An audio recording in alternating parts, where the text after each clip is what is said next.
Good morning everyone. आज हम करते हैं सॉलिड स्टेट के बारे में। सॉलिड स्टेट में कुछ टॉपिक जनरल डेफिनेशन करेंगे हम इसमें, और साथ ही इसके दो टाइप जो होंगी क्रिस्टलाइन एमॉर्फस सॉलिड की, law of constancy of interfacial angle और लॉ ऑफ रैशनल इंडिसेस के बारे में करेंगे, और इनकी कुछ डायरेक्शन के बारे में बताएंगे। इसमें हम डायरेक्शंस इसका माइलर इंडिसेस कैसे निकालते हैं, किसी भी डायरेक्शन का, किसी भी प्लेन का माइलर इंडिसेस कैसे निकालते हैं। सबसे पहले हम चलते हैं अपने लेक्चर में कि सॉलिड किसे बोलते हैं। The compound which having definite shape, definite mass, definite volume are called solid. कोई भी कंपाउंड सॉलिड होगा। कब सॉलिड उसको हम मतलब रिजिड क्यों होता है? क्योंकि उसके बीच में इंटरमोलिकुलर फोर्स ऑफ अट्रैक्शन काफी स्ट्रॉन्ग होते हैं, जिसके कारण वो रिजिड होगा हमारा। अब हम चलते हैं, कुछ टर्म यूज हो रही हैं यहाँ पर क्रिस्टलोग्राफी में। क्रिस्टल जो हम कर रहे हैं सॉलिड स्टेट के बारे में। तो पहली टर्म है हमारी फेस। क्या होता है? The plane surface of the crystal are called face. Crystal की प्लेन सरफेस को हम फेस बोलते हैं। Second point, the line joining which the two adjacent faces of crystal intersect. किसी भी दो फेस को line along which two adjacent face of crystal intersect, जहां पर दो फेस इंटरसेक्ट करते हैं उनको ज्वाइन करने वाली लाइन, उसको हम एज बोलेंगे। फॉर्म क्या होता है? A set of similar faces of crystal is called form. Crystal habit क्या होता है? The external shape of the crystal is called crystal habit. जो मेन हमारा चीज है जो हम यूज करेंगे ज्यादातर इसमें, interfacial angle. The angle between the two adjacent faces are called interfacial angle.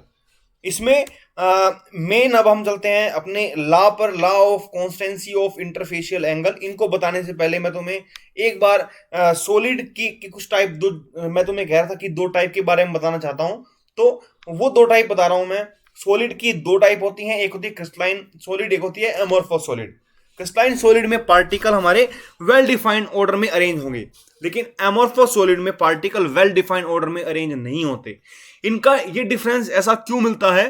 क्योंकि क्रिस्टलाइन सॉलिड में पार्टिकल को एक प्रॉपर टाइम मिल जाता है एक परफेक्ट साइज में आने के लिए, लेकिन एमॉर्फस को वो परफेक्ट साइज नहीं मिल पाता, उस अपनी एक परफेक्ट टाइम नहीं मिल पाता अपनी उस शेप में आने के लिए, परफेक्ट शेप मिलने के लिए। मान लिया मैं कोई भी सॉल्वेंट देता हूं, कोई भी कंपाउंड को अगर मुझे उस सॉल्वेंट की हेल्प से प्योर करना है या क्रिस्टलाइज करना है, तो क्या करेंगे? अगर मैंने दो सैंपल लिए, दोनों को मैंने एक पर्टिकुलर सॉल्वेंट में डाल दिया। एक को मैंने क्या किया, एक प्रॉपर टाइम दिया कूलिंग करने के लिए, दूसरे को मैंने इंस्टेंटली कूल कर दिया, अंडर टैप वाटर कह सकते हैं या कोल्ड वाटर कह सकते हैं। तो जो जिस सैंपल को हम प्रॉपर टाइम देंगे कूल करने के लिए, उसमें लार्ज साइज क्रिस्टल बनकर बाहर आएंगे, लेकिन जिसको हम इमीडिएट इंस्टेंटली कूल कर रहे हैं, वहां पर तो एमॉर्फस सॉलिड बनेगा, वहां पर पार्टिकल हमारे एक परफेक्टली साइज में अरेंज नहीं हो पाएंगे क्योंकि उनको प्रॉपर टाइम नहीं मिल पाया। तो ये सब डिपेंड करता है रेट ऑफ कूलिंग पर। जैसा कि स्टेनो लॉ में भी बता रखा है, the crystal of substance they are obtained by cooling liquid. कोई भी सब्सटेंस क्रिस्टल हमें तब मिलेंगे उस किसी भी लिक्विड को या किसी भी सॉल्यूशन को कूल करने से।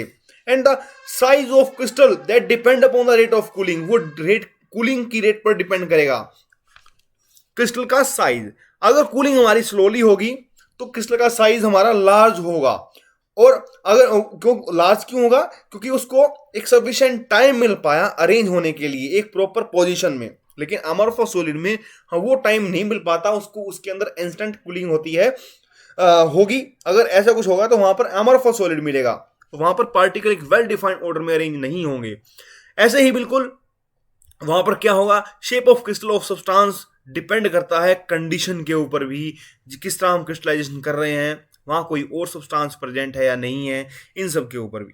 चलो हम कुछ एग्जांपल से बताते हैं। मान लो हमारे पास एक कोई क्रिस्टल है, दूसरा क्रिस्टल ये रहा, तीसरा क्रिस्टल ये रहा, और तीनों क्रिस्टल का साइज बिल्कुल और शेप बिल्कुल डिफरेंट है। लेकिन इसमें क्या हमारा कॉमन चीज क्या है? एक law of constancy of interfacial angle बोलता है, अगर मैं किसी भी दो फेस के बीच में एंगल बनाता हूं, वो हमेशा सेम रहेगा, चाहे उसका साइज हमारा, शेप हमारा, क्रिस्टल की कैसी मर्जी हो।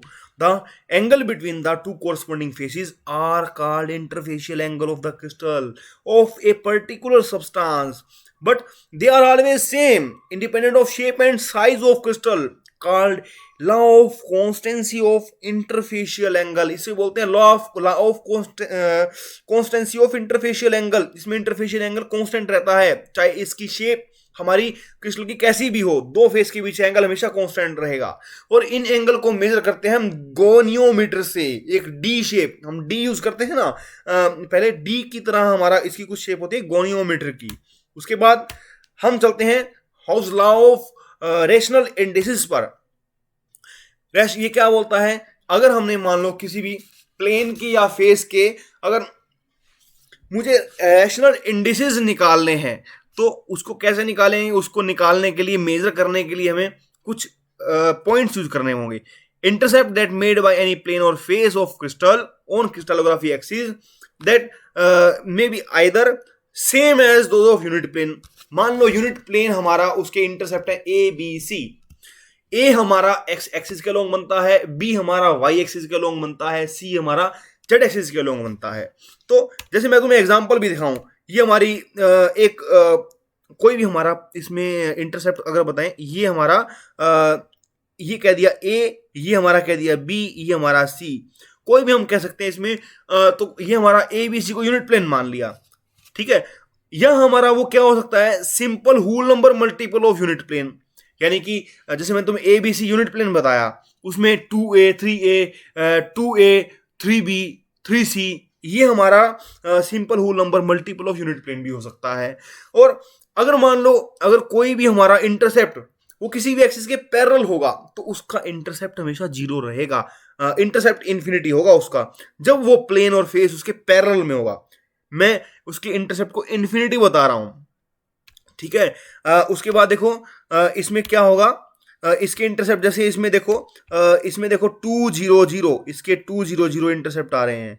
यहाँ पर 2 पे एक्सेसिस का की वैल्यू, इसकी इंटरसेप्ट 2 है, और 0 0 का मतलब है यहाँ पर y और z की वैल्यू 0 है। अगर मैं आगे चलता हूँ, यहाँ पर y की वैल्यू 3 है और x और z की वैल्यू 0 है। अगर आगे चलता हूँ, यहाँ पर z की वैल्यू 1 है, x और y की 0 है। तो इसके इंटरसेप्ट आ गए हमारे, ठीक है। अगर मैं जनरल कोई भी फेस लेता हूँ p q r, जिसके इंटरसेप्ट हैं p small q small r respectively, उन 3 एक्सिस पर मान लो x y z, ये मैंने बोल दिया इसके इंटरसेप्ट यहाँ पर r है, ये p हो गया, ये स्मॉल q हो गया, ये स्मॉल r हो गया। और यूनिट प्लेन के अगर मान लो हमने बोल दिया इंटरसेप्ट है a b c,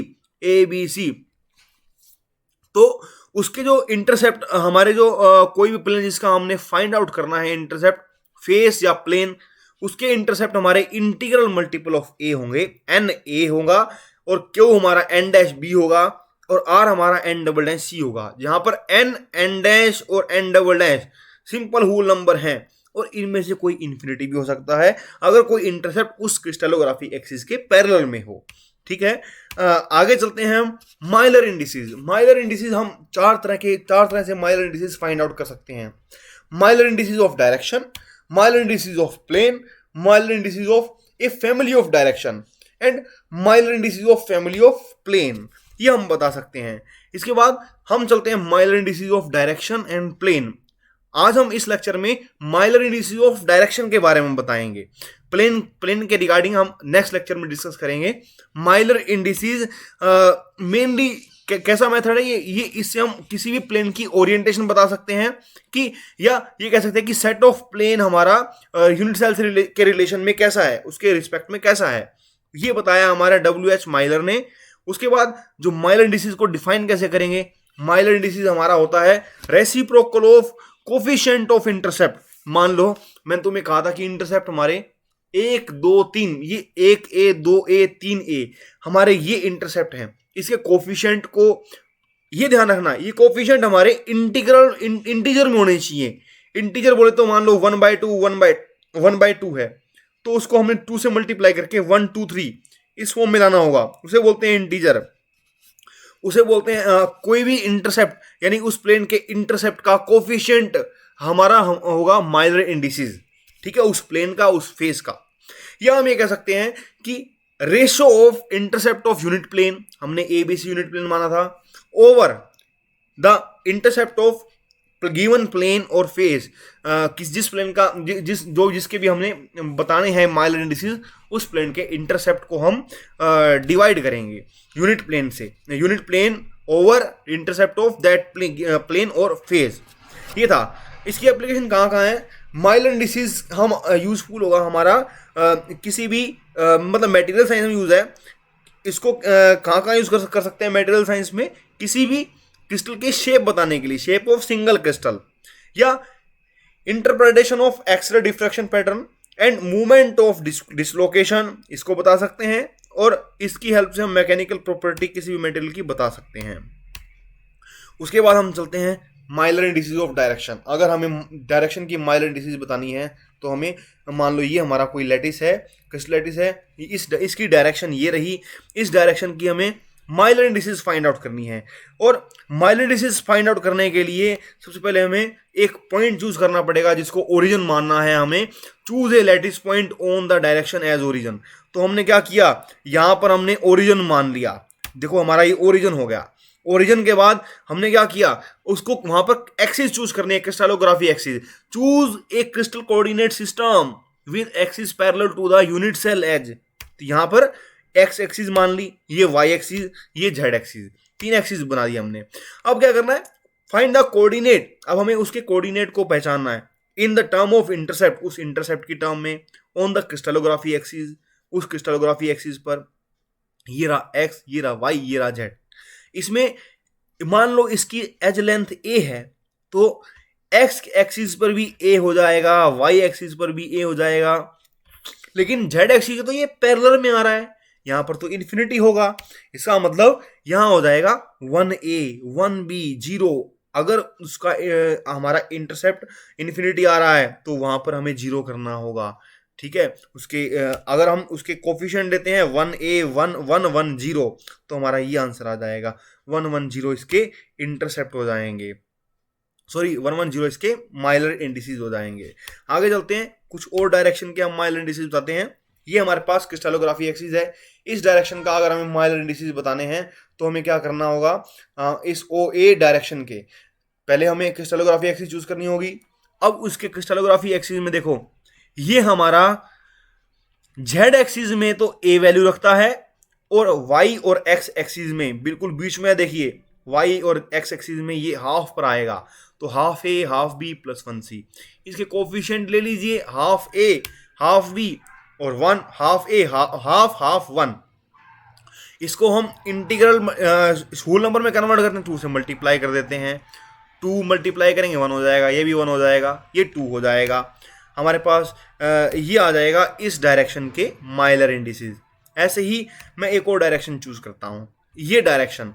इस डायरेक्शन के अगर माइलर इंडिसेस निकालने हैं तो उस पॉइंट को सबसे पहले हम क्या करते हैं, ओरिजिन चूज करते हैं, वहां पर क्रिस्टलोग्राफी एक्सिस रखते हैं। देखिए पी क्यू है ना डायरेक्शन, हमने क्या कर दिया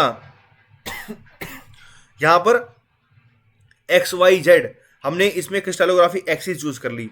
इसके जो इंटरसेप्ट आएंगे वो क्या आएंगे, देखिए ये हमारा जेड एक्सिस के पॉजिटिव डायरेक्शन में जा रहा है, जेड एक्सिस के, इसलिए इसकी वैल्यू +1 आएगी, +1 लेकिन अगर मैं y को यहां पर -y में एक्सटेंड करता हूं, x को -x में एक्सटेंड करता हूं, तो यहां पर देखिए बिल्कुल -x में इसकी वैल्यू आ रही है, -1 x a, मतलब a x एक्सिस पर a बनेगा, y एक्सिस पर b बनेगा, माइनस यहां पर बनेगा b। देखिए ये हमारा यहां इंटरसेक्ट कर रहा है, ठीक है, और y एक्सिस भी हमारी यहां पर आएगी।